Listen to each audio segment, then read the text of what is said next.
okay? Because Jesus can be a whole lot of things to other people, right? And we may know of Jesus, we may have heard of Jesus, we may have, spoke about Jesus, whatever, but we may not know who Jesus is to us. And that's very important. We have to establish who he is to us. So I'm going to talk a little bit about who Jesus is to me, and hopefully he'll be that for you too. All right? So, how many of us have siblings? Raise your hand.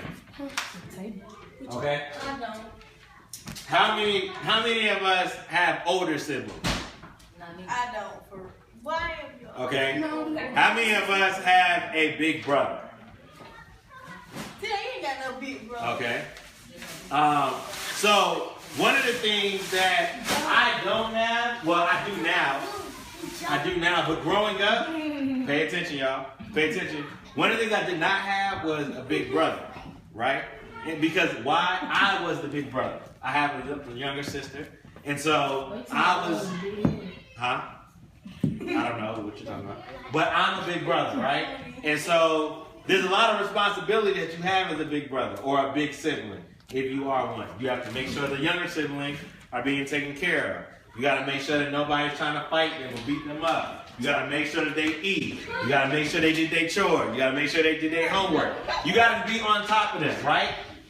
As an older sibling. And sometimes your younger siblings, what can happen is they can get afraid, they can be scared, they can get hurt, right? And so what you have to do is kind of come in and save the day, right? Some people can't skate, they get hurt skating. Some people Why you put my sister on the spot like this? It's all right, you know. Some people need direction, and that's kind of like what big brothers do. Big brothers, what they do, they kind of guide you into going where you need to go. Yes, if it's a joke, hold it. No, I mean, it's for real and it's a joke at the same time, but I mean, like, if you really older sibling, how your little sibling, like, okay, just Tomorrow, you want to put them folks on the spot like No, I ain't gonna be talking about them.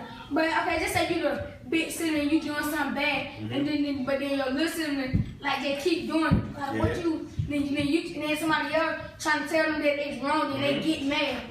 I mean, what you're supposed to do as the older sibling or the leader of the family, like, you're supposed to be the person to guide them and tell them, like, hey, you know, maybe you shouldn't be doing this like this. Maybe you should be doing something different. Maybe you should be making a different move. And it's hard sometimes because as a younger sibling, sometimes we don't want to listen.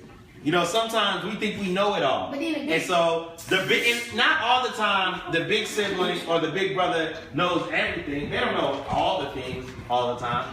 But sometimes it's good to have a big brother in your life. And so, just like some of us have big brothers, I want to introduce y'all to my big brother. Jesus, right?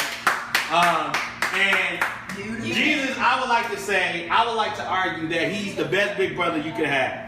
Right? And Jackson is trying to cheat by looking at what I'm going to talk about. And so, what I want us to do is we're going to read from this text. It's called Matthew. It's a book called Matthew. And I bet I didn't read this one yet. It's from Matthew chapter 14, verse 22 to 33. Maybe you heard this before, so maybe it'll be a review. So look, so this is what happened. Verse 22. Gotcha. So immediately Jesus made his disciples get into the boat. Jesus' disciples are, if you gotta go, Jesus' disciples are his friends, his people that he's been rolling with, right? I had to be at the house at 6.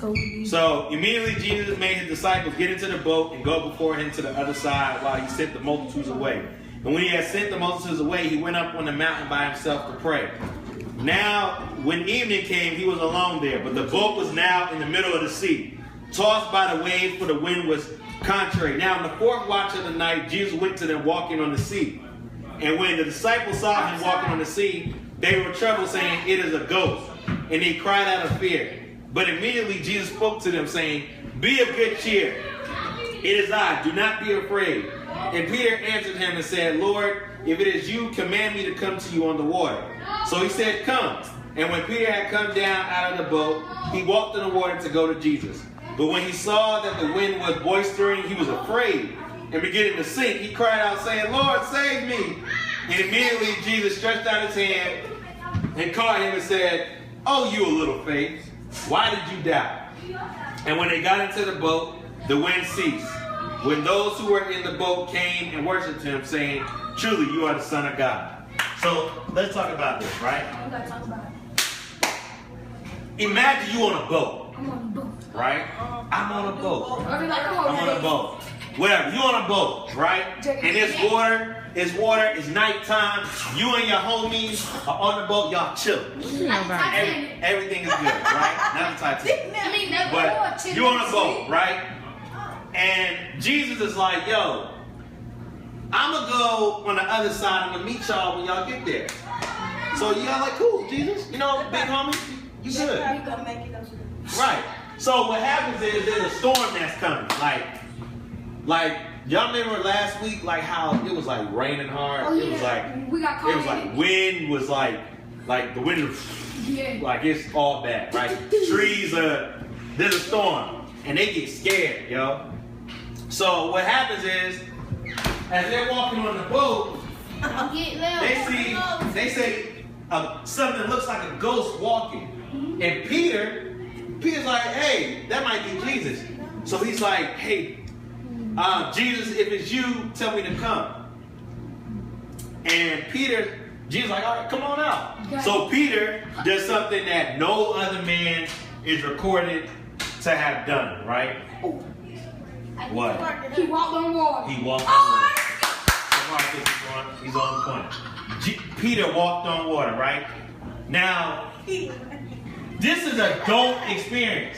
If you ever had the chance to walk on water, or if you saw a person walk on water, you'd be amazed. Because if you go walk on water right now, you feel like you would. They had a table on the water. They actually walked on. But it looked right. So Peter's walking on water, but then what happens?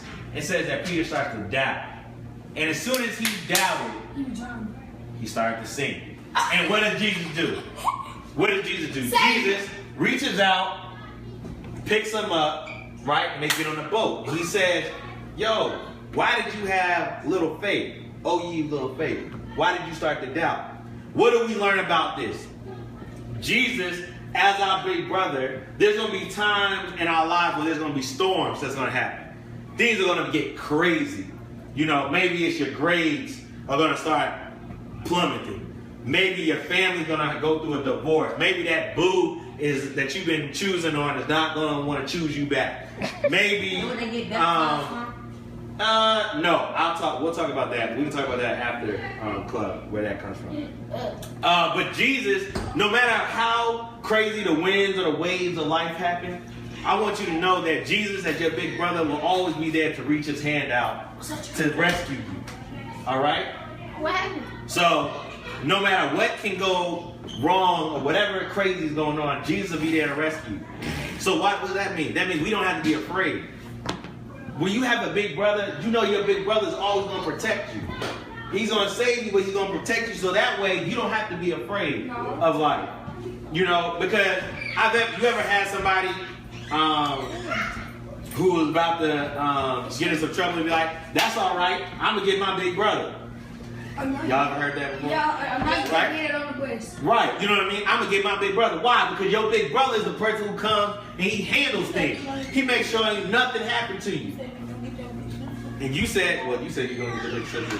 Whatever. You know, same thing. Why? Because you know your big brother's going to protect you. He's going to save you. He's going to rescue you from whatever trouble is going your way. So the same way your real big brother is, Jesus wants to be our big brother. He wants to be able to save you from the craziness that is your life. You need to not be sweet. You know? Well, Jesus is a man, but you know what I mean? He'll put some big, sister around, stuff like that, for you as well. Like I said, he is always there when you need him the most. He's always there. And if you never had a big brother before, or somebody who really look out for you, I would encourage you. I'd encourage you for real. Are y'all paying attention? Y'all paying attention? I would encourage you to ask Jesus to be your big brother. Say, yo, Jesus. Yo, Jesus. I really need you to be my big brother. Hold on. It's all right. Please stop. Go ahead. How many big brothers you got? But maybe they not the big brother that she may need though. 1, 2, 3, 4, 5. But that don't mean that. 7. But that don't mean that Jesus still can't be her big brother if he wants him to. Just like he could be your big brother and all of ours as well. He can be my big daddy. Well, I don't think you need him to be your big daddy, but his big brother will be all right. So this is what I want you to do this week. I want you to do 2 things, right? I want you to think about, yo, do you need Jesus to be your big brother? And if you actually just think about this one thing. And why would you say shut up when you talk about the name of Jesus? Oh, amen. Ask Jesus to be your big brother if you need him. And second thing, believe that Jesus wants to be and is privileged to be your big brother. And if you want to do that, if you want to ask Jesus, you want to learn how Jesus can be your big brother, see me at the club and we can talk about it. Okay? So let's bow our head and pray real quick. Daddy, we come and say thank you. The way I need Jesus. I'm just trying to say the way school need teachers, the way Catholic need Regis, that's the way I need Jesus. I'm just trying to say the way school need teachers, the way Catholic need Regis, that's the way I need Jesus. That's the way I need Jesus. The way I need Jesus, that's the way